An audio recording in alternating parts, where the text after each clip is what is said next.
আসসালামু আলাইকুম রাহমাতুল্লাহ। হ্যালো ভিউয়ার্স, অষ্টম শ্রেণীর শিক্ষার্থী বন্ধুরা, আশা করি ভালো আছো। ম্যাথ এডুকেয়ার জোন অনলাইন শিক্ষা পরিবারের পক্ষ থেকে তোমাদের সবাইকে স্বাগত। আজকে তোমাদের গণিত বইয়ের 11 অধ্যায়ের অনুশীলনীর 16 নম্বর অঙ্কটা সমাধান করব। তো আলোচনা শুরু করা যাক। খেয়াল করো, 50 জন শিক্ষার্থীর দৈনিক সঞ্চয় নিচে দেওয়া হলো। এই সঞ্চয় 41 থেকে 50, 51 থেকে 60, 61 থেকে 70, 71 থেকে 80, 81 থেকে 90, 91 থেকে 100। গণসংখ্যা 11, 6, 11, 8, 11, 13, 11, 10, 11, 8, 11, 5। ঠিক আছে। ক নাম্বার বলছে ক্রমযোজিত গণসংখ্যার সারণী তৈরি করো। খ নাম্বার বলছে সারণী থেকে গড় নির্ণয় করো। চলো আমরা আলোচনা শুরু করি। শুরুতে আমরা ক নাম্বারে ক্রমযোজিত গণসংখ্যা সারণী তৈরি করব। ক্রমযোজিত গণসংখ্যা সারণী তৈরি করার জন্য আমাদের 3টা ঘর করতে হবে। প্রথমে শ্রেণী অবধি, এই শ্রেণী অবধি আছে, এটা চায় লিখতে হবে। তারপরে গণসংখ্যা, এই গণসংখ্যাটা আছে, আমাদের চায় লিখতে হবে। খালি বাড়তি করতে হবে ক্রমযোজিত গণসংখ্যা। ঠিক আছে, দেখো কটা ঘর করতে হবে। 1টা, 2টা, 3টা, 4টা, 5টা, 6টা, 7টা। এই 7টা ঘর বইতে পাশাপাশি দেওয়া আছে। আমরা খাতায় ঘরগুলো কি এর নিচে দিয়ে করবো। খেয়াল করো, দেখো এই যে ক নম্বর প্রশ্ন সমাধান। প্রথম ঘরে শ্রেণী অবধি, তারপরে গণসংখ্যা, তারপরে ক্রমযোজিত গণসংখ্যা। ঠিক আছে, তাহলে খেয়াল রাখো যে আমাদের যদি বলে যে ক্রমযোজিত গণসংখ্যা সারণী তৈরি করো, তাহলে শুরুতে শ্রেণী অবধি বই থেকে চাষে লাগবো, গণসংখ্যা বই থেকে চাষে লাগবো। এই যে খালি একটা করে বাড়তি করতে হবে ক্রমযোজিত গণসংখ্যা। চলো আমরা এখন কীভাবে আসছে শিখি নেই।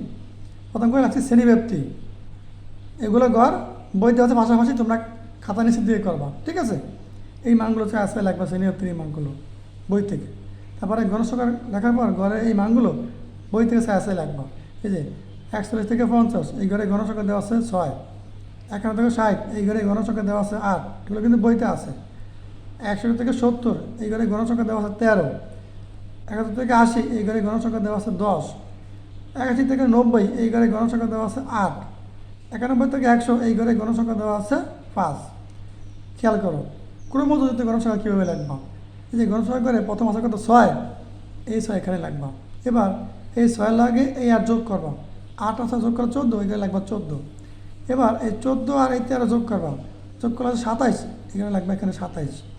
এবার এই 27-এর লাগে 10 যোগ করবা, এখানে লাগবে 37। এবার এই 37-এর লাগে 8 যোগ করবা, এখানে লাগবে 45। এবার এই 45-এর লাগে 5 যোগ করবা, আসবে 50, এখানে লাগবে 50। খেয়াল করো ক্রমযোজিত গণসংখ্যা সারণী এভাবে তৈরি করতে হয়। ঠিক আছে, আশা করি বুঝতে পেরেছ। চলো এবার আমরা খ নম্বর অঙ্ক শিখে নিব যে সারণী থেকে কীভাবে গড় নির্ণয় করতে হয়। খ নম্বর অঙ্ক, গড় নির্ণয়ের সারণী নিম্নরূপ। প্রথম ঘরে শ্রেণীব্যাপ্তি, তারপরে শ্রেণী মধ্যমান, তারপরে গণসংখ্যা, তারপরে এফআই গুণ এক্সআই। মানে শ্রেণী মধ্যমাকে প্রকাশ করে এক্সআই দ্বারা, আর গণসংখ্যাকে প্রকাশ করায় এফআই দ্বারা। পরের ঘরে কি এই এফআই এক্সআই মানটা গুণাকারে লিখতে হবে, এফআই গুণ এক্সআই। ঠিক আছে, তাহলে গণনা করতে গেলে আমাদেরকে এই ঘরগুলো করতে হবে। প্রথম করে শ্রেণী অবধি বই থেকে চাষে লাগবা। এখন আসো এই শ্রেণী মধ্যমানটা কীভাবে আসছে। শ্রেণী মধ্যমান বের করার সূত্র কি, শ্রেণীর নিম্নমান যোগ শ্রেণীর উচ্চমান ভাগ 2।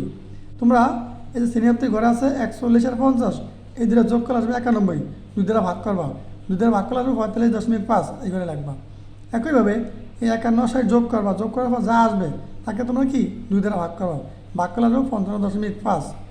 61 যোগ 70 ভাগ 2 করলে আসবে কত 65.5। এভাবে প্রত্যেকটা মান বের করে এভাবে ওগুলো ফিল আপ করবা। ঠিক আছে, আশা করি তোমরা শ্রেণী মধ্যমান কীভাবে বের করতে বুঝতে পারতেছ। এবার আমরা গণসংখ্যা লিখব। এই যে গণসংখ্যা এফআই, এই গণসংখ্যার মানগুলো প্রশ্নে দেওয়া আছে, তোমরা সেখান থেকে ছায়া লিখে দেবা। ঠিক আছে, এই যে 41 থেকে 50 গণসংখ্যা দেওয়া আছে 6। 51 থেকে 60 গণসংখ্যা দেওয়া আছে 8। 61 থেকে 70 গণসংখ্যা দেওয়া আছে 13। 71 থেকে 80 গণসংখ্যা দেওয়া আছে 10। 81 থেকে 90 গণসংখ্যা দেওয়া আছে 8। 91 থেকে 100 গণসংখ্যা দেওয়া আছে 5। ঠিক আছে, এগুলো বই দেওয়া আছে লাগবা। সর্বশেষ এই সবগুলো মান যোগ করবা, যোগ করলে আসবে 50। এই যে লেখছে গণসংখ্যা এন দ্বারা প্রকাশ করা হয়, এই জন্য এন সমান 50। এখন আসো এফআই এক্সআই কীভাবে আসলো। এই যে এফআই কত 6 আর এক্সআই কত, এই ঘরে 45.5। 6 দ্বারা এই 45.5কে গুণ করবা, গুণ করার পর আসবে 273 করে লাগবা। মানে এই দুটো গুণ করে যে উত্তরটা আসবে এখানে লিখবা। 8 আর 55.5 গুণ করলে আসবে 444, এখানে লিখবা। 13 আর 65.5 গুণ করলে আসবে 851.5, এখানে লিখবা। ঠিক আছে, এভাবে প্রত্যেকটা মান গুণ করে এই সামনের ঘরে জায়গায় লিখবা। সর্বশেষ এখানে লিখবা কি সিগমা FI XI সমান দিয়া ক্যালকুলেটরে এই সবগুলো মান যোগ করবা। যোগ করলে আসবে 3485, এখানে লিখবা যোগফল। ঠিক আছে, এগুলো সব ক্যালকুলেটরে যোগ করবা। নির্ণয় গড় সিগমা FI XI ভাগ N, এটা সূত্র। তারপরে এই সিগমা FI XI মান কত 3485 ভাগ N এর মান কত 50 দ্বারা এই উপরে মানটাকে ভাগ করলে আসবে 69.7। ঠিক আছে, তোমরা এখানে প্রায় লিখে দেবা, মানটা আরও কম বেশি আসতে পারে। ঠিক আছে, তারপরে অ্যান্সার লিখে দেবা। এই ছিল এই চমৎকার একটা অঙ্ক।